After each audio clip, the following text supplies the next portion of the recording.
আসেন একটা মজার জিনিস দেখাই। আচ্ছা, আমার জন্ম এই ঢাকায়, এই বাড়িটাতে আর এই গলিটাতে। হ্যাঁ, এই পাশের বাসাটাই হচ্ছে আমার বন্ধুর বাসা মারুফ।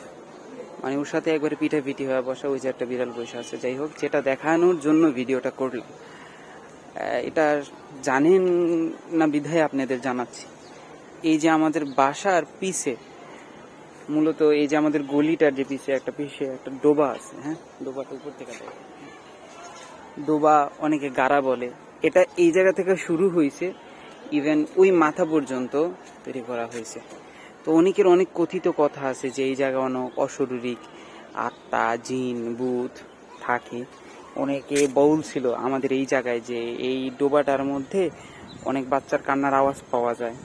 প্লাস এই জায়গাটা আগে আরো বেশি গর্ত ছিল, আরো বেশি বাজে ছিল। এখন আস্তে আস্তে মানুষ ঘনবসতি বাড়ার কারণে এই জায়গাটা হয়ে যেতেছে গা, মানে ভইরা যেতেছে গা। এটা রাস্তা করার জন্যই ডোবাটা রাখছিল, যে পরবর্তীতে যখন হাইওয়ে বানানো হবে তখন এই ডোবাটারে ভরাট করে বানানো হবে।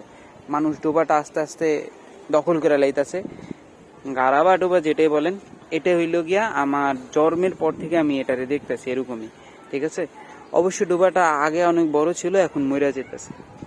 তো একদিন ইনশাল্লাহ ডোবাতে নাইমা আপনাদের দেখামো। এই জায়গাটা আসলে পরিত্যক্ত, কুকুর, বিড়াল, মানুষের ময়লা আবর্জনা ছাড়াই ডোবাটা ছাড়া আর কোনো কিছুই নাই ডোবাটা। হ্যাঁ, এটা হইল গিয়া আপনাদের দেখানো ছিল, বুঝতে পারছেন।